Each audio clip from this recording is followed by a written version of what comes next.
네, 여러분 안녕하세요. 네, 오늘도 Q&A 시간으로 만나 뵙게 됐는데 오늘 질문은 이제 질문 하나여가지고 한 가지만 좀 자세히 다루도록 그렇게 하겠습니다. 사무엘하 21장 1절에 여호와께서 이르시되 하는 부분이 있는데 구약에서는 하나님께서 그 백성에게 어떻게 이르셨나요? 어떻게 말씀하셨나요? 이제 그런 뜻인 것 같아요. 요즘엔 주변에서 그런 음성을 듣는 사람은 못 보는 것 같아요. 말씀으로 하나님의 뜻을 찾잖아요. 21장 1절 다윗에게 이르신 것 포함해서 하나님이 그 백성에게 이르실 때 직접 음성으로 이르셨나요? 말씀하셨나요? 아님 느낌으로 말씀하셨나요? 신약 이후 지금은 왜 말씀으로 대부분 이르시나요? 이르신다는 표현을 많이 쓰셨네요. 지금도 하나님이 이르시는 음성을 듣는 성도가 있나요? 하고 질문을 주셨는데 한번 정리를 좀 해보겠습니다. 일단 구약에서는 하나님께서 사람에게 말씀하시는 그 방법이 여러 가지가 있었어요. 제가 성경 구절 하나하나를 다 읽지는 않겠습니다만 한번 보시고 궁금하신 분들은 찾아보시면 될 것 같은데 일단 직접 말씀하시는 경우가 구약에는 많이 있었습니다. 그러니까 성경에 직접 말씀하신 경우가 제일 많아요. 두 번째는 꿈으로 말씀하시는 경우가 있죠. 여러분 아시는 것처럼 요셉도 이제 꿈으로 하나님의 뜻을 알았죠. 꿈으로 말씀하시는 경우가 있어요.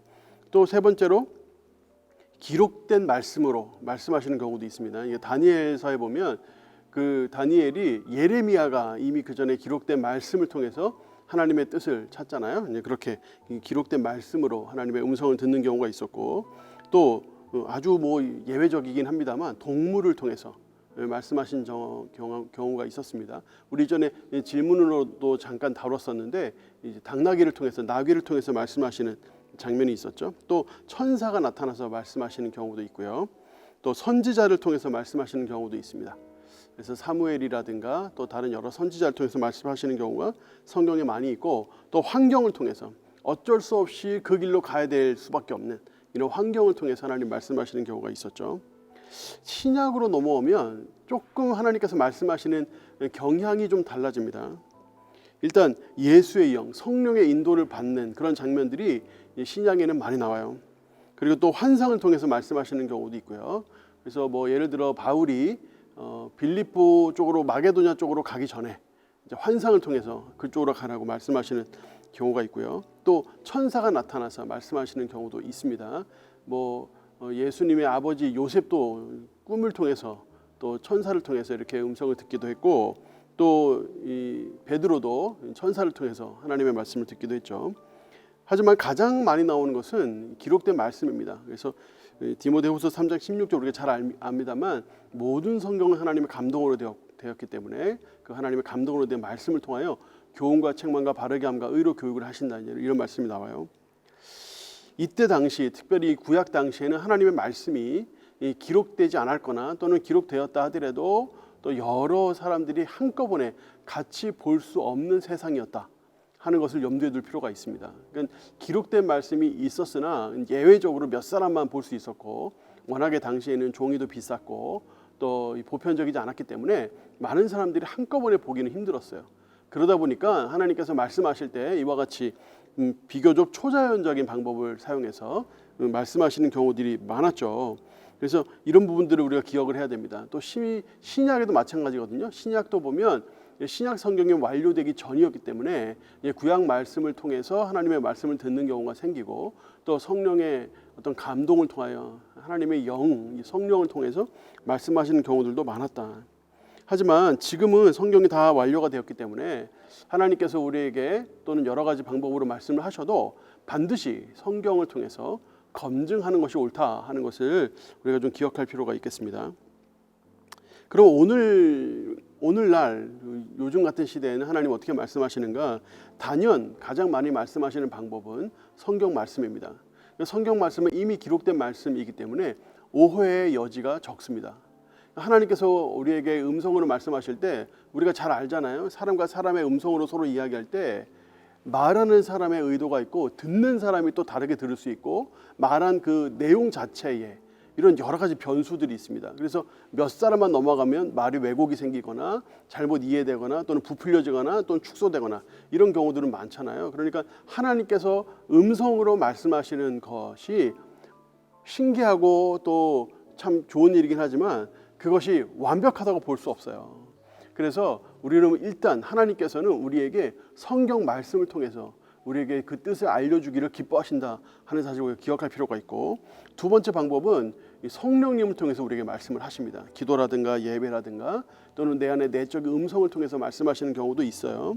세 번째, 다른 사람들을 통해서 또는 믿음의 선배들을 통해서 우리에게 말씀하시는 경우가 있습니다. 그러니까 꼭 예수님 믿는 사람을 통해서만 하나님의 말씀이라고 듣는 것은 옳지 않아요. 그러니까 물론 주로 하나님께서 하나님의 마음을 알고 하나님의 뜻을 아는 사람을 통해서 우리에게 말씀을 하시지만 그게 다가 아니라는 겁니다.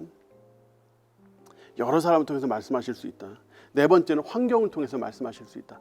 여러 가지 환경 속에서 우리에게 이렇게 가도록 저렇게 가도록 이렇게 인도하실 수 있다. 그러니까 여러분의 삶 속에서 꼭 주님의 음성이 없었다 하더라도 하나님 말씀에 근거한 주님께서 환경을 이렇게 인도하시는 것을 통해서도 하나님의 뜻이 어떻구나 하니까 알 수 있다는 겁니다. 다섯 번째, 마음의 확신과 평강, 이런 걸 통해서 우리에게 말씀하실 수 있어요. 여러분, 이 모든 것들은 다 일단 기본적으로 주관적이다 하는 사실을 생각을 해야 됩니다.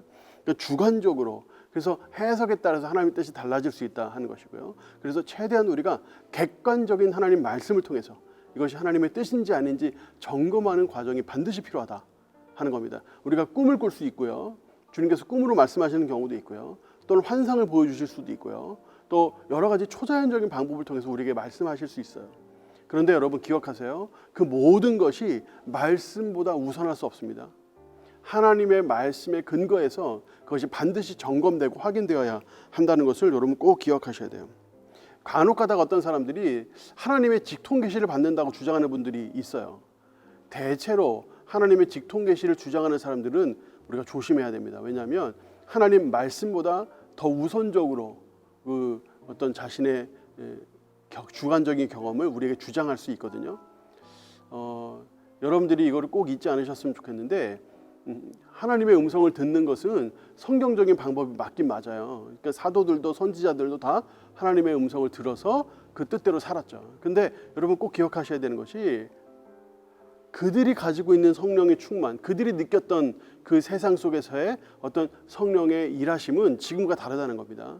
이때는 목숨을 걸어야 했고 자기 생명을 담보로 해야 했고 전폭적인 희생과 헌신이 있었어요.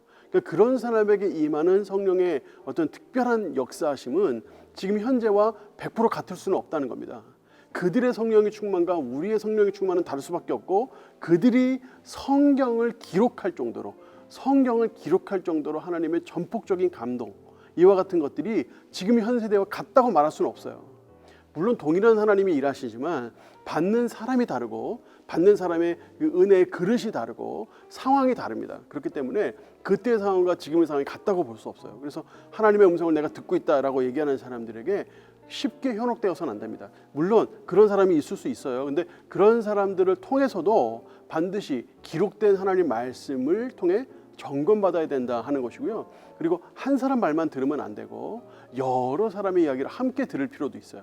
그러니까 뭐든지 다 주관적으로 해석이 가능하기 때문에 어떤 음성을 듣거나 어떤 특별한 경험을 했을 때에는 여러 사람에게, 특별히 신앙적으로 성숙한 사람들에게, 여러 사람에게 물어서 그런 것들을 여러분 스스로 잘 판단해 보면 하나님의 뜻은 모호하지 않고 또 희미하지 않고요. 하나님 말씀은 분명하고 또 상식적이기 때문에 우리가 하나님의 음성을 듣는 데는 아무 무리가 없습니다.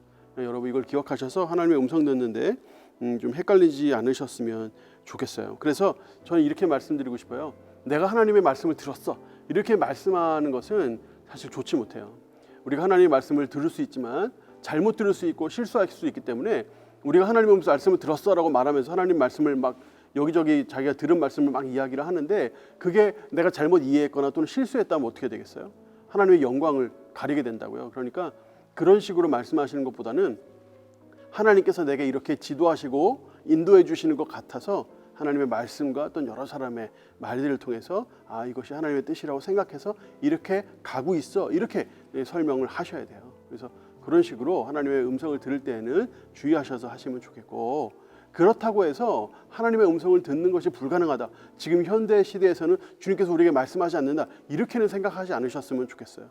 아까도 말씀드렸다시피 주님은 성경 말씀을 통해서, 성령님을 통해서, 다른 사람들이나 또 여러 믿음의 선배들을 통해서, 또 환경이나 또는 확신이나 평강을 통해서 우리에게 말씀하신다 하는 사실을 기억하시고 이 하나님의 음성에 좀 더 가깝고 또 친밀한 그런 신앙생활이 되시면 좋겠습니다. 오늘은 여기까지 하고요. 여러분 또 궁금한 것이 있으시면 홈페이지나 또는 사무실에서 글로 적어서 내주시면 제가 성심성의껏 최선을 다해서 답해드리도록 하겠습니다. 리딩 지저스 열심히 해주세요. 감사합니다.